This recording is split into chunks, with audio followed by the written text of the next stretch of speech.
Welcome to NFL Daily, where we're trying to ignore that draft buzz, but it's hard out here. I'm excited. We're only 2 days away from the NFL draft.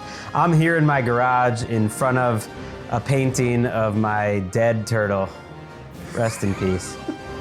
And I'm joined across the country by my friend, Josh Norris of Underdog. We've had him on for years back with the Around the NFL podcast from Brooklyn, doing great work with Underdog, of course, working with Dan and Mark over there and putting out a lot of great YouTube content. Josh, I've been enjoying all your videos. Are you ready for this draft? Have you crammed enough? Nope, I am not. You and I were talking about this, that, I could go on for another 3 weeks, and Daniel Jeremiah just put out a prospect at 123 overall that I've never even heard of. So I'm not going to get a single look at him.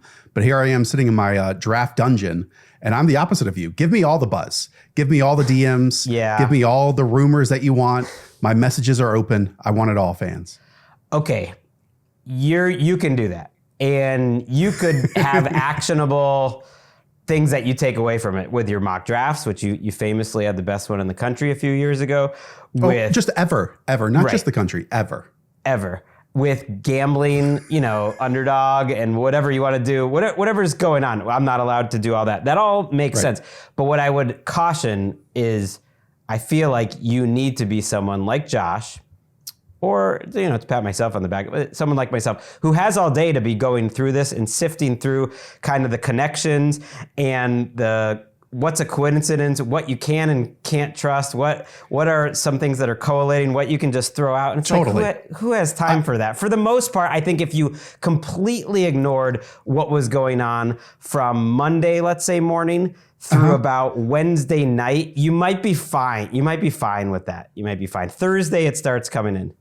Two thoughts. One, I hear a lot of people this week especially say all of the news that comes out is just smoke screens. No. I almost want to do a 180 from that. I think it's the opposite, because the last 2 weeks are when, as you know, the scouts come in for all these meetings, then they get the medical information and take guys off the board. And then I think the most dangerous thing for these front offices are these scouts having the information of knowing how the board is stacked, and then another 5-6 days waiting until the NFL draft. They have to tell someone. They have all this stuff. And so I think some of this that does get leaked actually does come true. And that's, what we kind of try to do is sift through that and find the gold. Yes, but there are also consensus opinions that form, like Will Levis going top 3 that lasted until Wednesday. Ridiculous. You know what I mean? Where it's hard to get to know, and we're gonna piece through some of that. We'd be here all day if we tried to go through everything that's out there, but we will go through a couple little items that I'll throw at you later in the show and what you think. I also just want to get a couple names from you where you're a little further high or low on a player than consensus later. I feel like I've almost given out all my draft opinions. If you go back in NFL Daily, they're out there. I don't know if I have any more. But first, we're going to talk about potential trade candidates. This is a show I've wanted to do the whole time, and we hadn't gotten to it yet. And Josh, I usually have you on for your draft nuggets and your tape watching expertise. You do a great job. But this, you're from Roto World. You graduated. Oh, yeah. How many years ago did you go? Oh my gosh. I was probably there for 8 years. So 2011 to 2019. So 2019, 2020-ish. A lot of successful graduates from Roto World, and double major. We like to focus on the pro side when we were back there and what kind of pro trades are going to happen. So we will do that. I do want to remind our listeners, tell them really for the first time about our draft coverage though this year, because we hadn't given the details that on draft night, we will be going live after the first round is over. So we will send out a link for that. You can save it. You can join me. You can join Patrick Claybon. You can join Steve Weish, heavy hitters on draft night. And we'll be doing draft shows, obviously, throughout the week after Friday night as well. We're not going to be live Friday night, I don't believe. Yeah. What's up, Josh? Greg, I hate to say this, and I don't know if you know this. You and I will be draft night competitors then, because we will also be going live right after round one. I think we're the only two shows that aren't doing live streams during and instead after. And so I'm glad that you are my foe in that regard. You can watch us live and you can catch Josh the next day. Or the opposite. It'll still be there. All right, let's go through and let's organize these potential trades by most likely to be traded on draft day, because I don't want to waste our listeners' time here. And so we'll start with the ones we think are most likely. I'll let you get going. We'll just go back and forth here. Ooh, and these trades are important because, Randy Moss was traded during the NFL draft. And then a couple years ago, we had, DeAndre Swift move from the Lions to the Philadelphia Eagles. So these things happen, and usually they're quite bargains. And oftentimes it's directly correlated to a new rookie selected at the same position. So the name I'm going to suggest first is Kayvon Thibodeaux of the New York Giants. Okay. With Abdul Carter most likely being the number 3 selection here for the Giants. I know that local media, fan base have, brought back the days of Michael Strahan and Osi Umenyiora and Justin Tuck and Matthias Kiwanuka.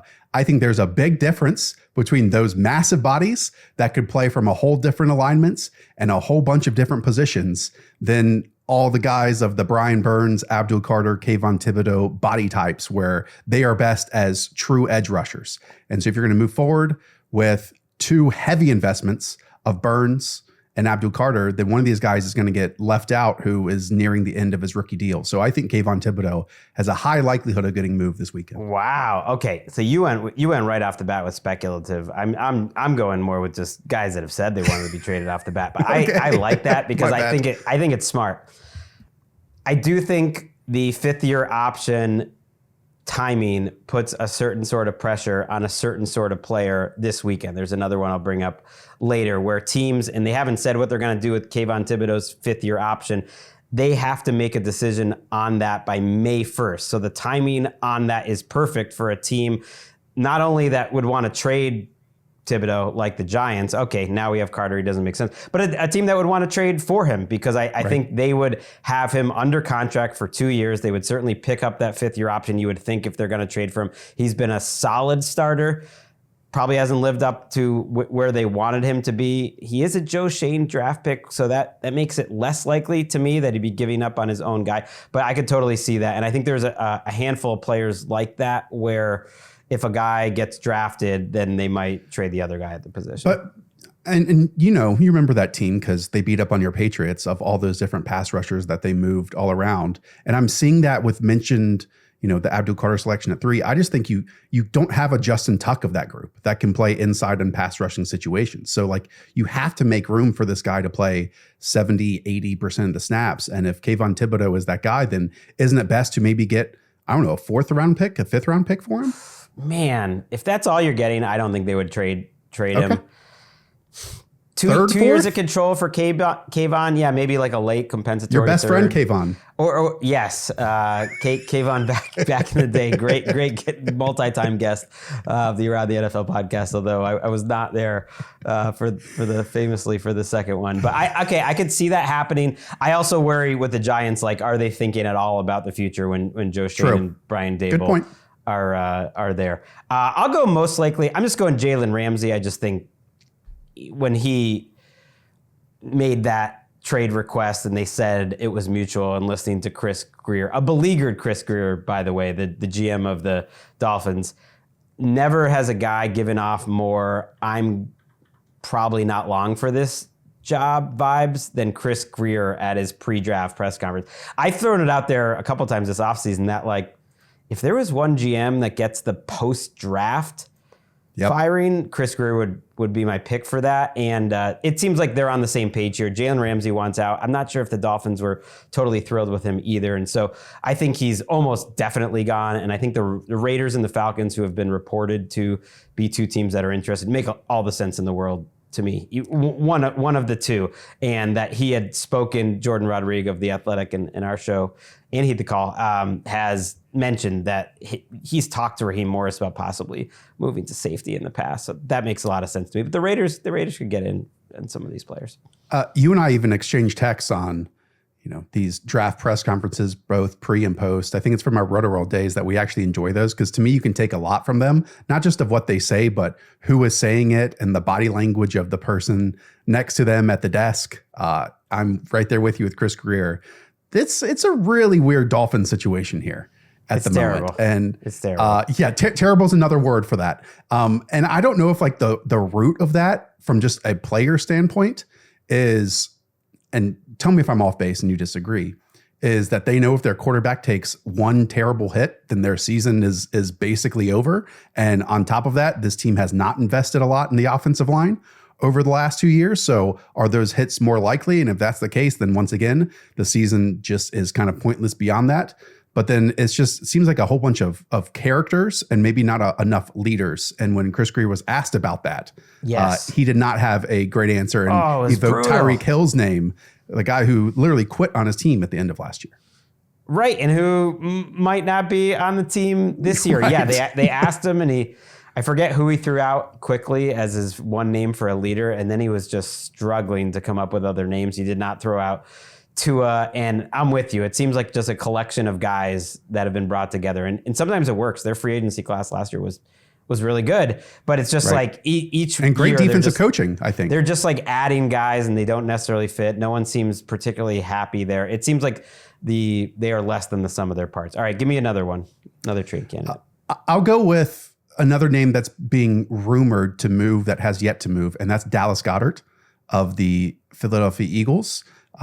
I think that this team has kind of not maxed out on the contracts that they can give, but they kind of understand what the allocation is for certain spots that they are willing to give money to. And if Dallas Goedert, who I actually think is one of the more complete tight ends in the league and can go to a whole bunch of situations and really help them, but we've seen him miss time here or there. And I think that now in this draft class at the tight end position, maybe we'll talk about this a bit later on, and I'm sure you already have, is just fantastic in a whole bunch of different types, that maybe this is the year that they reset at that position and just move off of a near 30-year-old Dallas Goedert and go after one of these 22, 23-year-olds in round one or round two. Yep, I think he could get replaced by, it could be Mason Taylor at 32, who's been compared, but it could be someone else in the second round or the third round. Either way, the way they've talked about Goedert has been weird from the beginning. Bo Wolf, I had on 2 days after the Super Bowl from PHLY, and he thought Goedert, based on, and he's not just throwing this out there, he talks to people there, he thought Goedert was probably a goner this offseason, and he hasn't yet. He was the first person I heard say anything like that, and I think the Colts would make a lot of sense for obvious reasons. They need a tight end. Shane Steichen is there. And if you are willing to take on his contract, you're not going to get much for Dallas Goedert right now. Whatever it is, some move up to the third round or fourth round or something like that, but you have to give a pick back. I think something like that could happen. Can I throw another team at you? Sure. And it's the Patriots. Like, I don't think Josh McDaniels is going to be able to resist this tight end class in any way, shape, or form.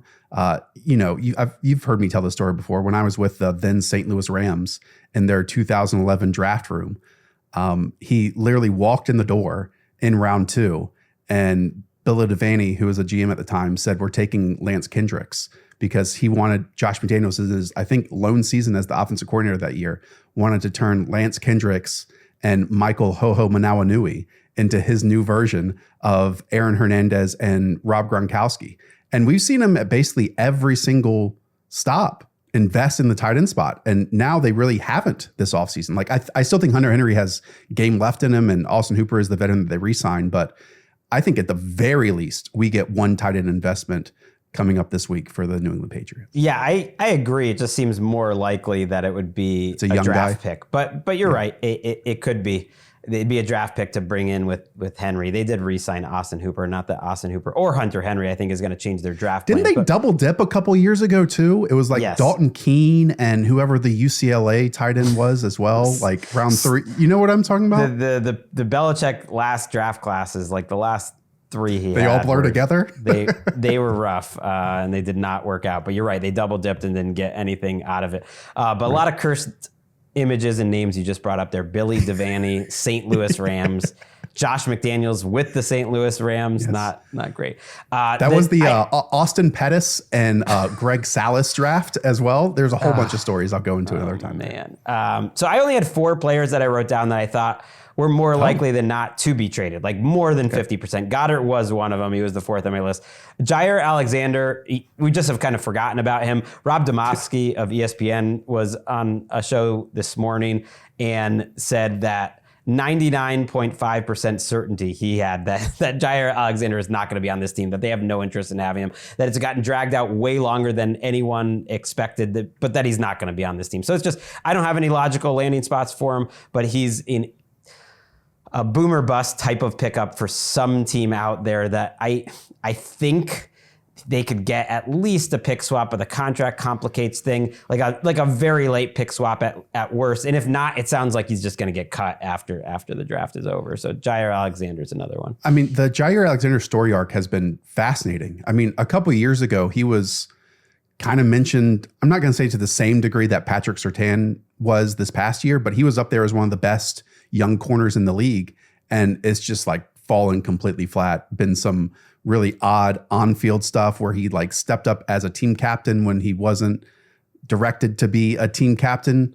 I think right. He's not young anymore now. Like cornerbacks age quick. It's already such an up and down position that like I do not think of him as a young player, and we'll see. But he's a good player that should be traded. Who else you got?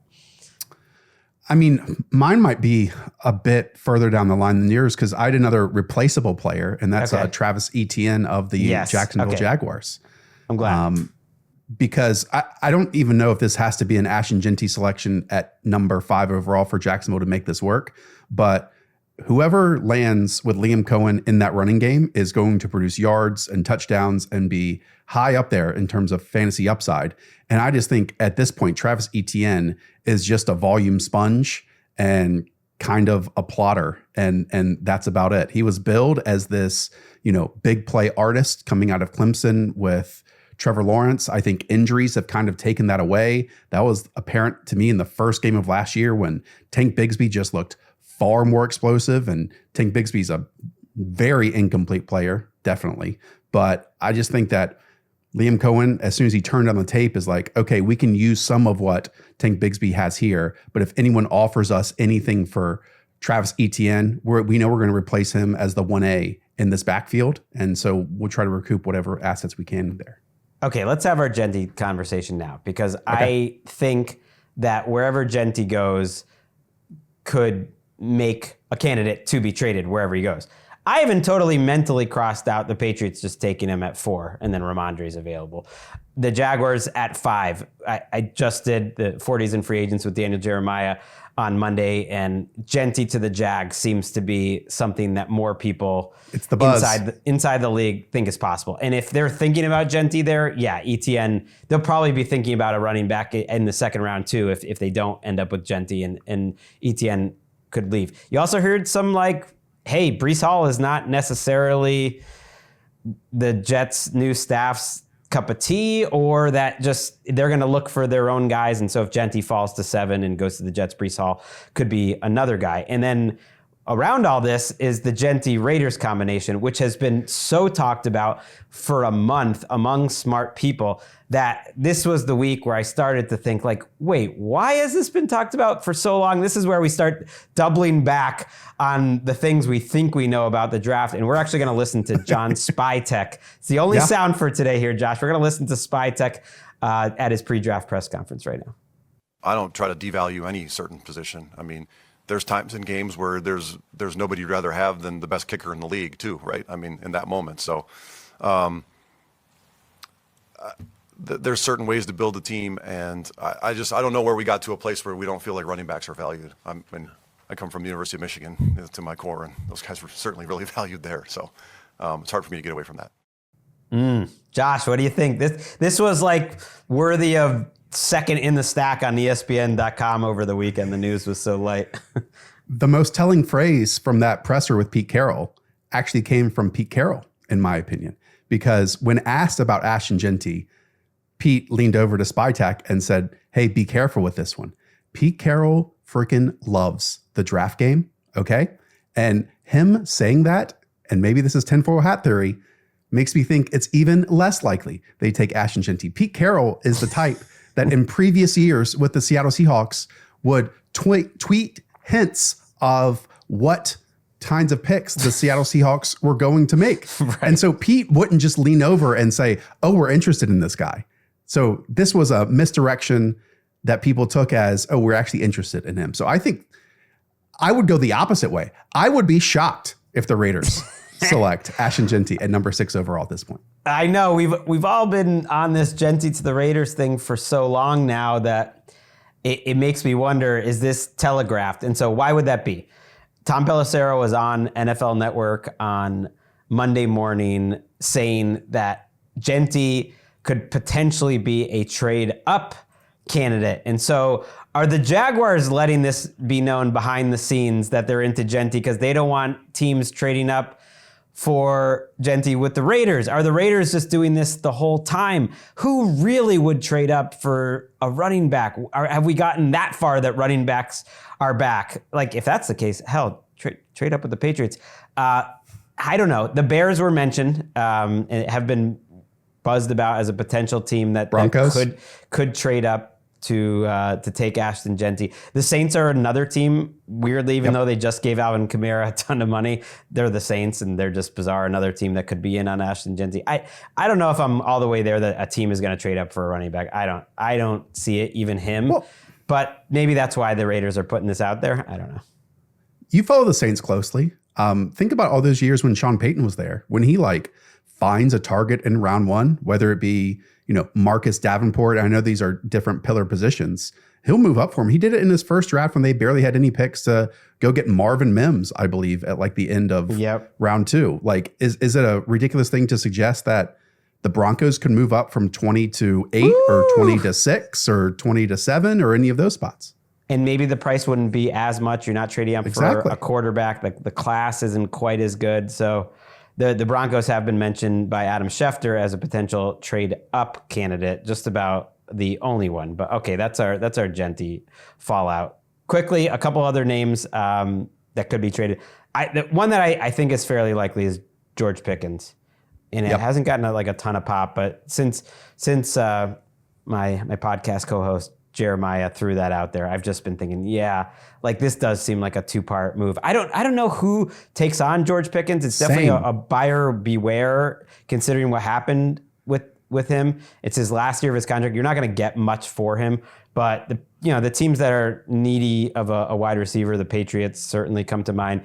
The Browns have been willing to just take chances on guys, not care about anything other than are they good on the field or not. The Panthers need a wide receiver. The Raiders, but would they do that right after the Deontay Johnson deal, after Probably Mike not. Tomlin and company being okay to let someone leave, and then you trade basically nothing, Dante Jackson for Deontay Johnson, and then he doesn't even make it, halfway through the season? I mean, Dante Jackson started for the Steelers. It ended up kind of being a nothing burger for both teams.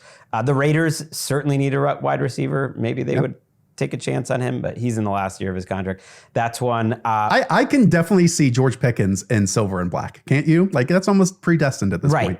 Maybe they'd be into Michael Mayer, because it's kind of gotten lost in the shuffle. But the Raiders kind of put it out there that Michael Mayer, their second tight end, who that could be a Patriots target too. You mentioned them possibly trading for Tyree Wilson's another one from the Raiders too that's being mentioned as well. This is someone who was just drafted in the top 10 and hasn't produced at all because of injuries in the NFL. And it seems like they're picking Michael Kuntz ahead of him, who missed all of last season as well. So that's just a name that's being floated out there. Tyree Wilson has been a bust. Michael Mayer's looked like an NFL player when he's been out there. So I would think he would have a market. I can't imagine Tyree Wilson would have much.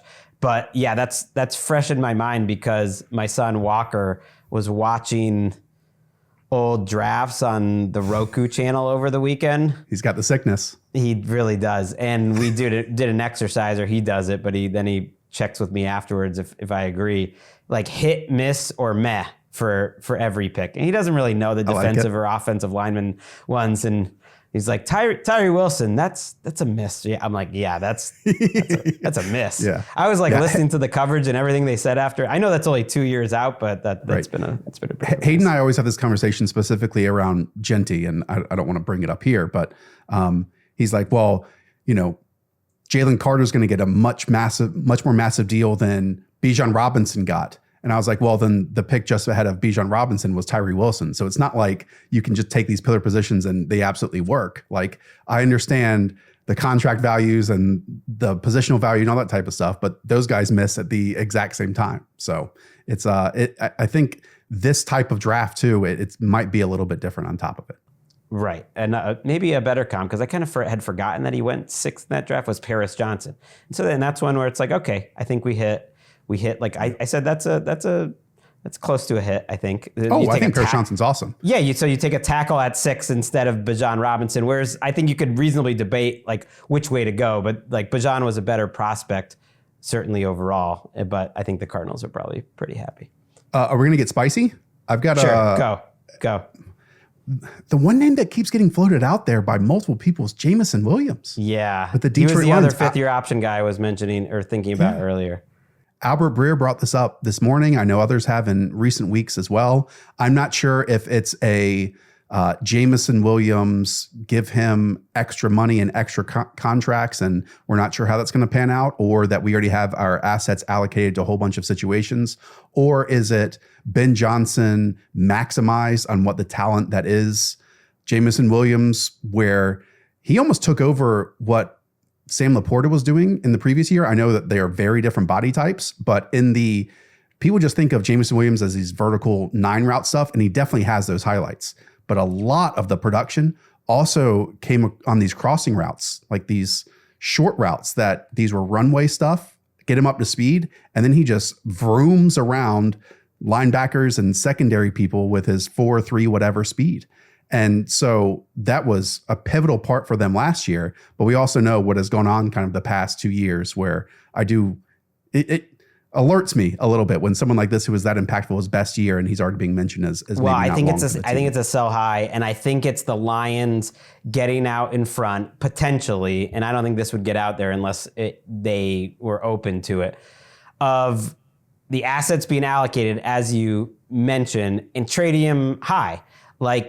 You still have 2 years left on his contract when you have that 5th-year option, which for a player like him is a good deal, that 5th-year option. So you have him cost controlled for 2 years for less than Tutu Atwell is going to make over the next 2 years. You know what I mean? And so that's attractive. De'Ami Brown, you know? But you also know we're not going to give him market value because we have these sort of people, maybe because of how he's been in the suspensions and everything like that. Like, can we get a pretty reasonable pick here, or can we use him to move up for our next star? That is a really intriguing one. Yeah, that I noticed as well. A couple more I'm going to just fly through here, and then we'll take a quick break. Okay. Tyreek Hill, I still think that's possible. I don't think it's likely. I think it's possible. Mark Andrews, maybe to the Chargers, I feel like is still possible, although Eric DeCosta, their GM, pointed out, when was the last time we traded a veteran? Like during the draft, has that happened? So that's kind of been out there, and I don't think that's going to happen. And then some lesser players, Will Levis, I think will end up on another team, maybe the Steelers or Saints or Giants, like whoever's just out of quarterbacks. Sam Howell is on the market. Oh my gosh. Drew Lock. We're getting, and then at the bottom of my list is Trey Hendrickson rather, because I was like, I don't think he's going to get traded. So I'll just be. Okay. I've got one more spicy name. Okay. One more. Give me we haven't heard about this guy all offseason. Kyle Pitts. Is Kyle Pitts going to be usable in Atlanta? No. He's their 4th, 5th pass catcher at best.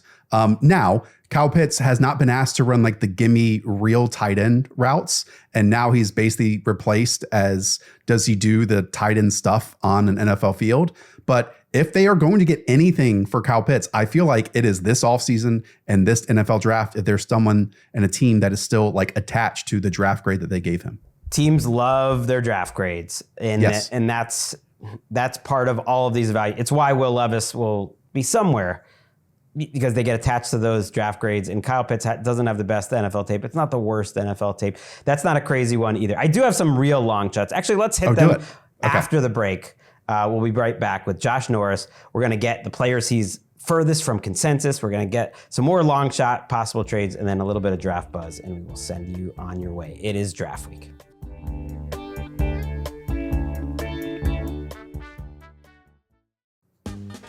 Back on NFL Daily, it is draft week, and we're talking about possible guys who could get traded. So I went through like the likely names, and Schefter threw out a bunch of possible names that are in their rookie contracts that to me are just not relevant enough to, no shade.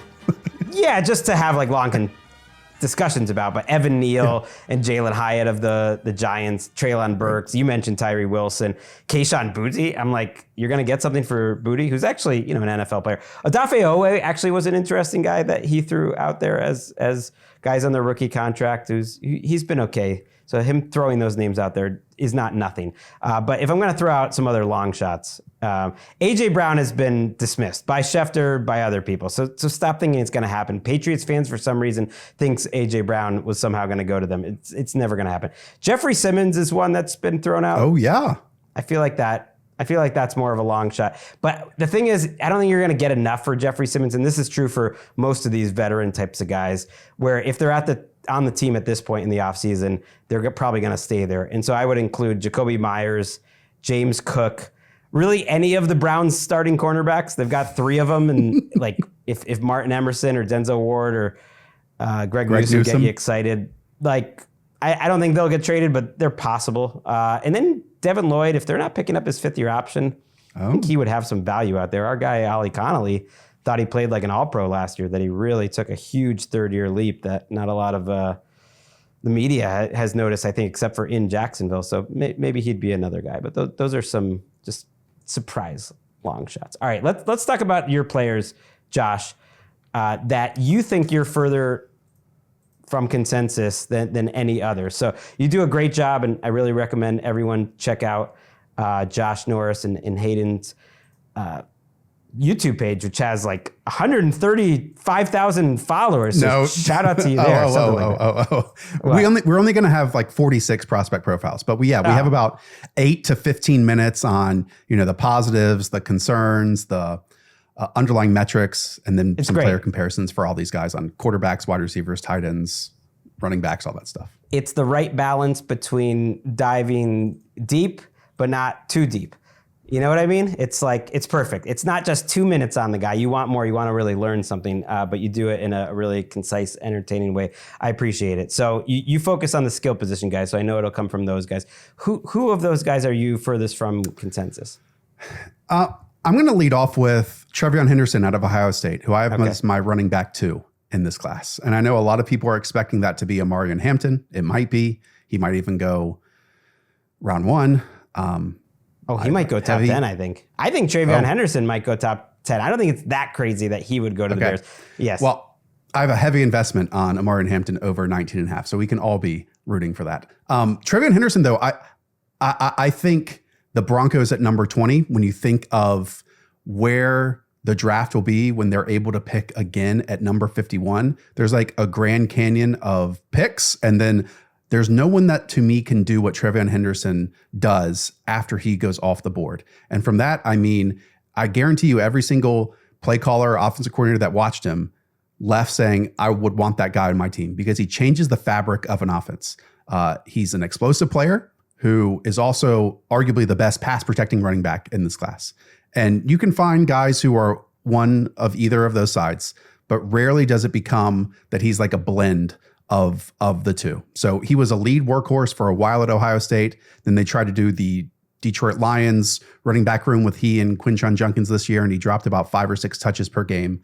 But I'm just in love with what he brings to an offense and how he changes it now, and how the league is all about creating explosive plays in the running game because they're so difficult to achieve in the passing game now too. Great on passing downs, and explosive is a great combination and a great blocker. He just didn't. I didn't get. He's got some rough vision moments as a runner. Yeah, he didn't.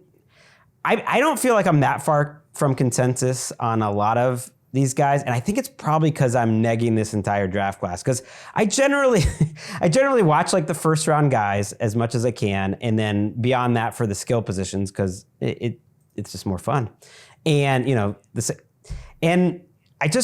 I almost could feel that some of these guys are getting pushed up, and TreVeyon Henderson was one of them for me, where it's like, ouch. Yeah, I'm not that excited. I mean, as like a runner, and that's what I look for first.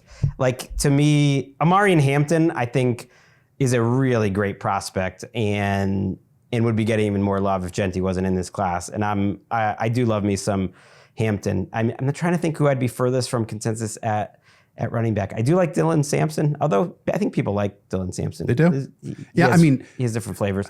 But I It's more that I just think that the top guys are great. So So the knocks in Henderson, I'm not saying that this is from you, is that he also like doesn't bring power elements. I kind of disagree with that. There were times when I felt that his when he knew the run was going to end and there was like a square defender in the lane, that he did try to run through them. He was a lead blocker for his quarterback and against Penn State near the goal line and just flatlined a dude. So if you want to watch one game of his pass protection, Michigan State is that he is asked to do everything and, pick out who's blitzing from where from multiple fronts, and he does that exceptionally. So I think TreVeyon Henderson is a guy that can be like a 12 to 18 touch runner and like almost take the career arc. I'm not saying he's Jahmyr Gibbs, but like what James Cook has done over the past couple of years, where he went from like, 12 touches, then to 14 to /16 touches, and then grew into that inside the 10-yard line work too. And I think TreVeyon Henderson's game can grow into that as well. Yeah, that makes sense. And it reminds me of James Cook coming out when he just looks so much like Dalvin Cook. And I swear, I was like, isn't that worth a lot? I was like, everyone's like, he's 80% Dalvin Cook. I'm like, well, that sounds great. Well, isn't that going to work? Isn't that going to work? Yeah, TreVeyon, I guess I have certain types. It doesn't feel like he has as natural like a feel of how to get 5 if you only blocked for 3. And I think those are my types of guys, which are not necessarily there's a lot of those valued in this class. There's like Devin Neal, if you want one of those. Like let's just pair Devin Neal and TreVeyon Henderson together and we'll have a backfield. Like Kyren Williams types, I tend to like those types, which are maybe a little less flashy. All right, another guy you're far from consensus. I'll bring up 2. Okay. I have Coltson Loveland as my tight end 1 over Tyler Warren. And I don't think that Tyler Warren is worthy of a top 10 selection, even though he probably goes in the top 10, because I know a lot of teams absolutely love him. And that's not to like bury Tyler Warren is, because I know a lot of draft evaluators love him. He was the entire Penn State offense, but then they like geared everything around him. Like the Wildcat stuff was like truly amazing. But I just think for a position that is so traits based, like when you look at tight ends, the Pro Bowlers, the 1,000-yard receivers, that's a very small list. You have to be an elite athlete. 80% of those guys are truly elite athletes.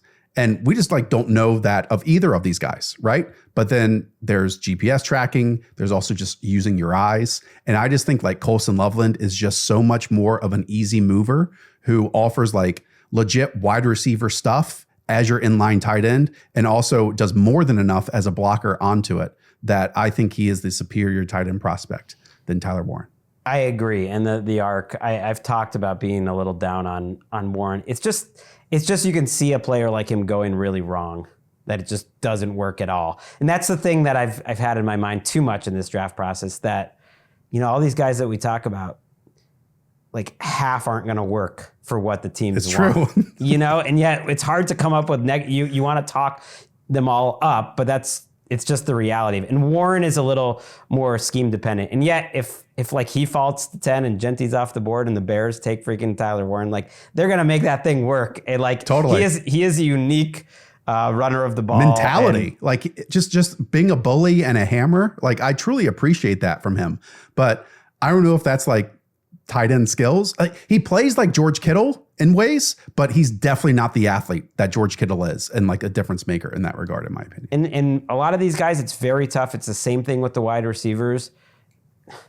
Like almost none of them block in a way that NFL teams look at and you're like, already I got something great to work with. They all have to improve that, and it's so important for the tight ends. But Warren is certainly in that category. I'll give you one more if you have one that you want to throw out. This is going to get me in trouble. I mean, I want to see what Jalen Milroe becomes in the NFL. I keep big upping Jalen Milroe. I don't know. Yeah, and look, Cam Ward, I understand why he's going top 10, right? That is absolutely happening. But when you look at the Shedeur Sanders versus Jackson Dart debate, those guys have obvious flags and flaws to their profiles, like Jackson Dart had total meltdowns in multiple games this past season. And he plays, in my opinion, maybe the best organized and run offense in college football right now. And Lane Kiffin, who has, hey, if we have single high stuff, then we have these ball winners on the outside. And then because of the spacing and two of those guys outside the numbers, then the middle of the field isn't a traffic jam like it typically is in the NFL. And so you can pick that apart. And then Shedeur Sanders, I think his game, and this is where he won at Colorado, was winning pre-snap and winning post-snap with his brain. I think he's a really intelligent player, but that offensive line was absolutely dreadful. And then the environment led him to, be this retreater in the pocket. And I just think from a traits perspective, I'm not that into Shedeur Sanders as a traits guy. So like, if we bring those two red flags to the table with those guys, sure, Jalen Milroe has his flaws as well, but like, it's not that dissimilar to the ones that are being mocked in the first round. And he's a truly electric traits player. So I'm a bit more excited for that. There's good tape out there. If he had just gotten hurt after the Georgia game, whatever that was that like week 4 when he was still flying?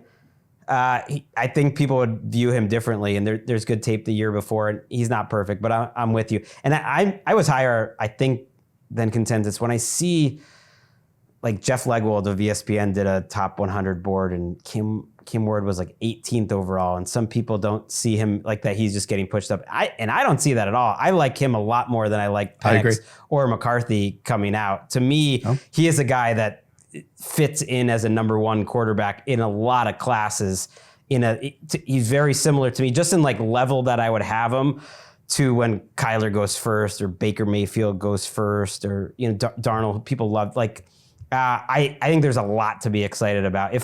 If to me the floor, it's hard to say floor with these prospects because you never know. But I really think I see a Cutler type career, worst case, and like with Cam Ward. I hate to tell you, that's number 1 overall pick worthy. Like if you think that guy is going to be worst case, that you get like the 12th best starter in the league, or some years he's the 7th best starter in the league. Like that's just what's going to happen in a quarterback draft. All right, those are your players from consensus. Since we're talking Shedeur, all right, let's just hit a couple little items of the buzz that's been out there. One from Schefter, and he put out a lot of stuff on Monday that I think was interesting because it's him.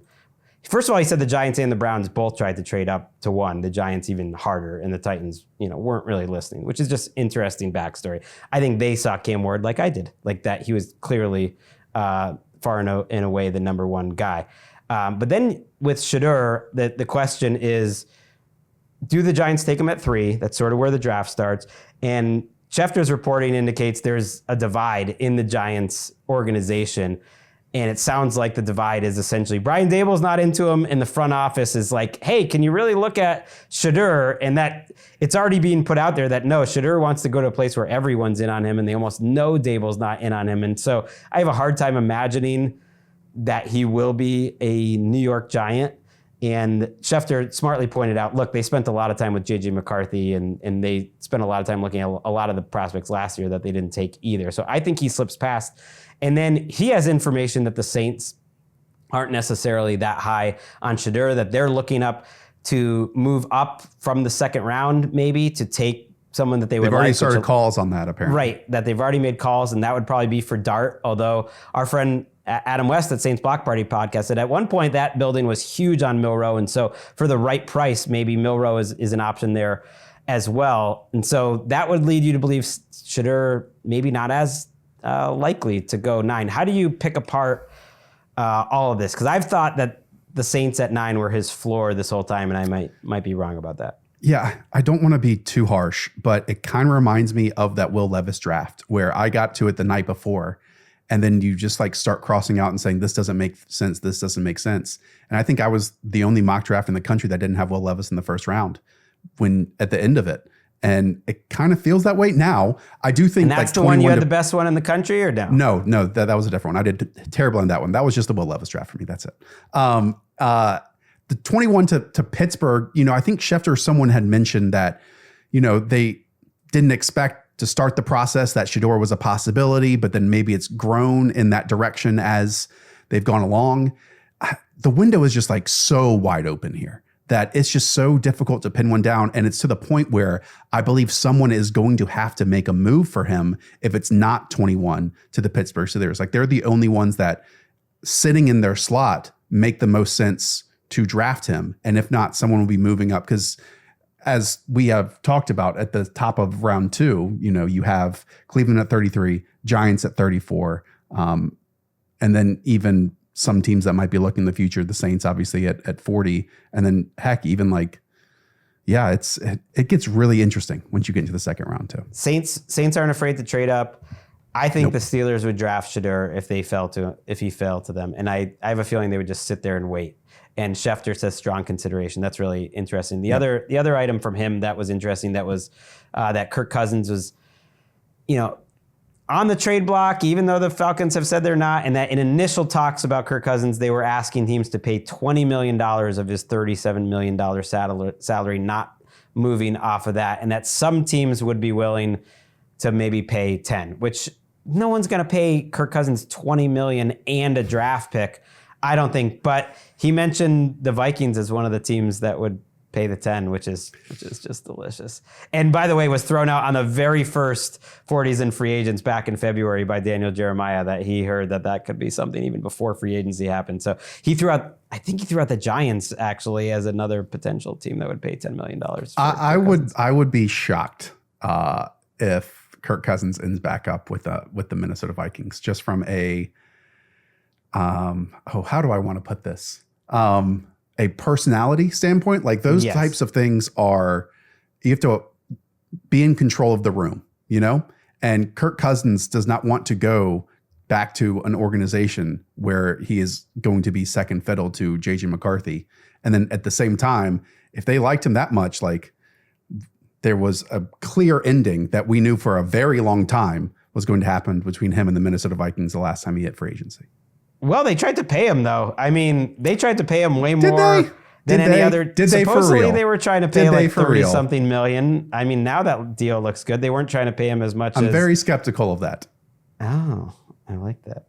All right. The other thing that I saw throughout there that I found interesting, Pete Schrager, now over at ESPN, he always has a couple good draft week nuggets, and he said the two names he thought would get drafted higher than people expect that he's heard from a lot of people were Michael Williams, the edge from Georgia, and then Colston Loveland from Michigan. And Loveland could go as high as 7, and to me that actually wouldn't be a surprise. Agree. To me. But Michael Williams, that's an interesting name to me because he's a guy I struggled with when I did go back and watch, because just like people say, oh, he was hurt. And it was like, okay, his previous years, he really wasn't much of a pass rusher either. So you're taking an edge that has it's not just production. It's just like, I don't see it, but he is a traits guy, and you love traits guys, Josh. Well, he is. He's very young. That system, obviously, you're working on the inside technique quite often. I wouldn't be shocked if Michael Williams is the pick at number 8 to the Carolina Panthers. I think like they might prefer Jalen Walker, but to be honest, Michael Williams and just his body type kind of fits what they're doing along the defensive line a bit more. When you look at Jadeveon Clowney, DJ Wanham, all the big, massive dudes that they have on the interior, Michael Williams at 8 makes sense. Can I throw out my Peter Schrager? He's going to go earlier than you expect. Yes. Gray Zabel, the interior offensive lineman from North Dakota State. I would expect him to be drafted ahead of Tyler Booker out of Alabama. I wouldn't be shocked if we see Gray Zabel to like the Indianapolis Colts or the Seattle Seahawks. He'll go somewhere in the teens, and that's an FCS prospect. But Gray Zabel might be like one of the first interior offensive linemen off the board. Yeah, mine is just because he's probably the defensive player I'm higher on than consensus, and maybe in the whole draft.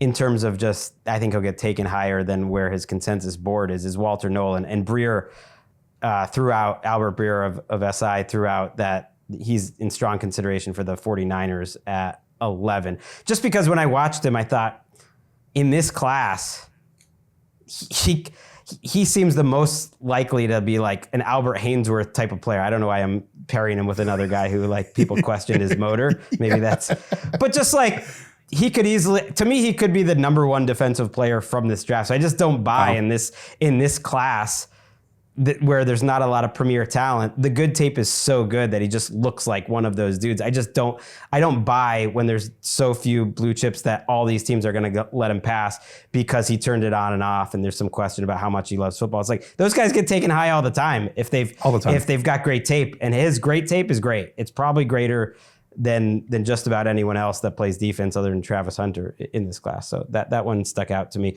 I didn't mention, by the way, when we were talking Eagles and being smart and having their assets allocated, that Cam Jurgens got a big contract since we last did a show. So congrats to him. We talked about that a few times on this show, that they're going to get him locked up. He's locked up through 2029. They've now given a contract extension to 4 of their 5 offensive linemen in the last year alone. That includes Lane Johnson, who just had 1 year tacked on. But that's how smart. And 2029 is a specific year where I believe the TV deals and everything are up at the exact same time. Look at the Eagles getting it done. The Jets picked up the 5th-year option they're going to for Sauce Gardner, Garrett Wilson, and then the interesting one was Jermaine Johnson, who's going to make about $13 million, so that they like what they've seen out of Jermaine Johnson on tape. And then Ryan Ramczyk has retired from the Saints. Just happy trails. That was more of a procedural move, but a guy who was part of one of the best draft classes of the last 25 years, maybe the best, and yet it fell apart quickly. But one of the best right tackles in the league the minute he entered the league for about 5 years.